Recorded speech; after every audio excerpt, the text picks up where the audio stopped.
Assalamualaikum, selamat pagi anak-anak. Semoga kalian dalam kondisi sehat dan masih semangat belajar ya. Untuk hari ini kita akan belajar tentang pencemaran lingkungan, terutama pencemaran air. Nah, sebelum masuk materi pencemaran air, kita akan membahas dulu tentang bagaimana cara melestarikan hutan. Kalian bisa dilihat di sini. Ada kegiatan yang dapat merusak kelestarian hutan, yaitu melakukan penebangan secara liar. Nah, ini juga ada aktivitas yang dapat merusak kelestarian hutan, yaitu dengan melakukan pembakaran. Pembakaran hutan itu bisa terjadi secara alami, yaitu karena musim kemarau panjang, atau terjadi secara buatan disengaja oleh manusia untuk membuka lahan atau area pertanian. Akibat kerusakan hutan tadi yang disebabkan oleh penebangan hutan dan pembakaran itu akan mengakibatkan yang pertama, punahnya organisme, yang kedua, suhu lingkungan akan semakin meningkat atau terjadi global warming, yang ketiga, terjadi erosi, yang keempat, menyebabkan tanah longsor, yang kelima, terjadi kekeringan saat kemarau, yang terakhir akan terjadi banjir, terutama pada musim hujan. Nah, ini adalah gambar akibat dari kerusakan hutan tadi. Di antaranya tadi adalah banjir. Ya, ini ada beberapa warga, mungkin terjadi di lingkungan kalian juga yang mengalami banjir. Nah, ini juga ada kerusakan akibat penebangan hutan, diantaranya adalah erosi. Erosi nanti akan mengakibatkan tanah menjadi longsor karena tanah tidak dapat menampung air di dalamnya. Akibat kerusakan hutan yang ketiga, tadi diantaranya terjadi pemanasan global atau meningkatnya suhu bumi, ya, sehingga suhu bumi kita semakin panas, atau dikenal kalian dengan istilah global warming.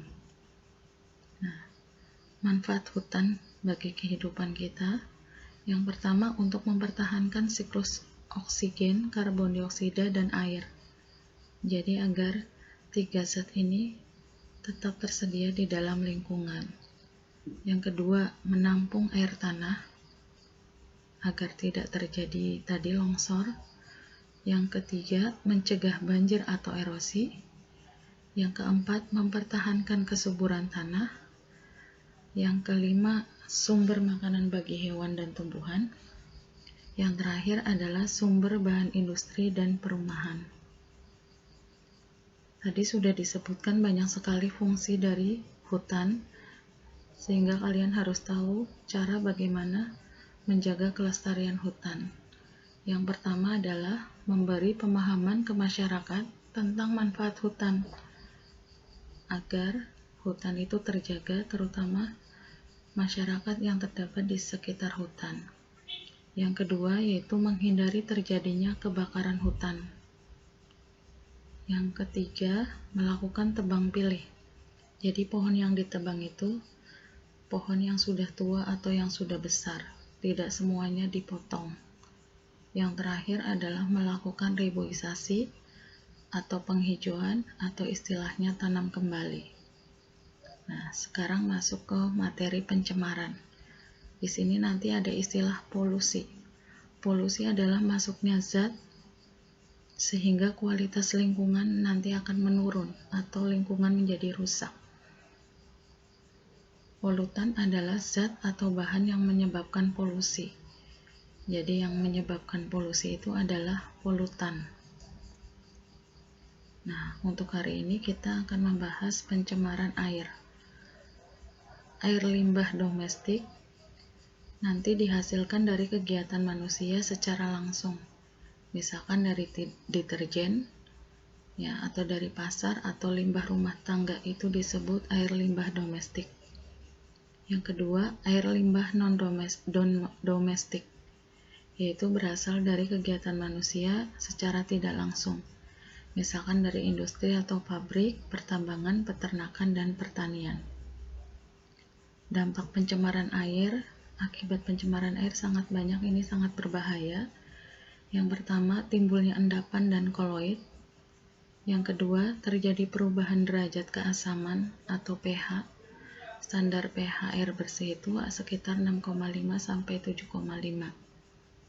Yang ketiga, terjadi perubahan warna, bau, dan rasa. Yang keempat, terjadinya eutrofikasi yang berasal dari limbah pupuk pertanian yang berlebihan. Ini akan meningkatkan tumbuhnya tanaman air di sungai atau danau yang menyebabkan pendangkalan dan matinya ikan-ikan karena kekurangan oksigen. Itu disebut sebagai peristiwa eutrofikasi yang bahan utamanya berasal dari limbah pupuk pertanian yang berlebihan. Cara mengatasi pencemaran air, yang pertama, mengolah limbah industri sebelum dibuang ke perairan. Jadi pabrik harus mendaur ulang limbahnya dulu sebelum dibuang. Yang kedua, membuang sampah pada tempatnya. Ingat ya, tidak membuang sampah sembarangan. Yang ketiga, menggunakan pestisida sesuai dengan dosis. Yang keempat, menggunakan sabun atau deterjen yang dapat terurai di lingkungan. Selanjutnya, kalian akan melihat bagaimana pemandangan jika di lingkungan kita terjadi pencemaran air. Ini tugas berat buat kalian generasi penerus untuk menjaga kebersihan lingkungan kita, terutama lingkungan air, agar lingkungan kalian tetap sehat dan terjaga.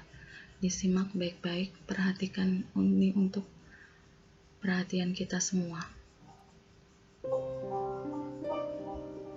Ini adalah sisi lain dari sungai.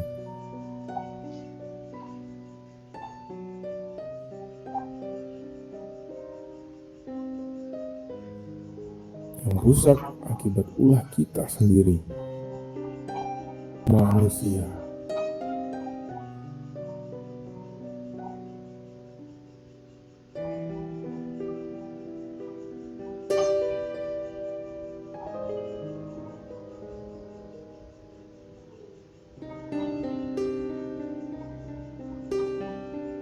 Pemukiman di pinggir sungai,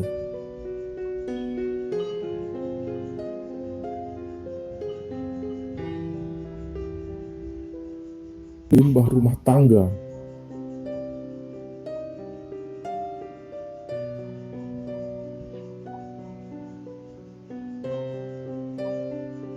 ketidakpedulian,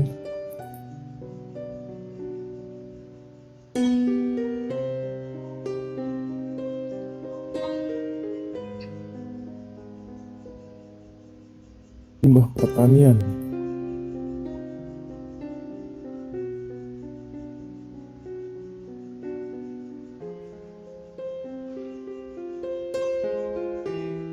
limbah pabrik,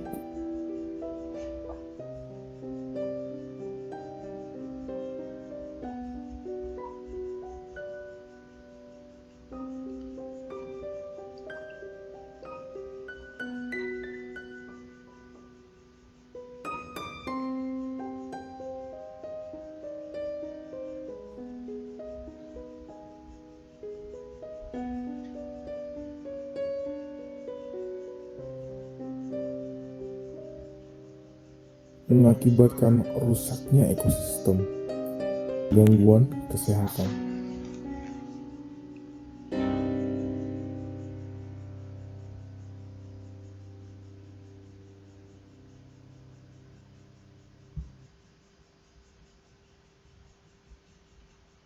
Nah, kalian lihat tadi tayangan bagaimana lingkungan kita terkena pencemaran air. Masihkah kita akan tidak peduli? Ya, kalian sebagai generasi penerus sangat berperan penting dalam menjaga kelestarian lingkungan, terutama pencemaran air. Setelah menyaksikan tadi tayangan yang tadi Ibu sampaikan, sekarang kalian bisa mengerjakan latihan soal yang sudah Ibu persiapkan. Semoga kalian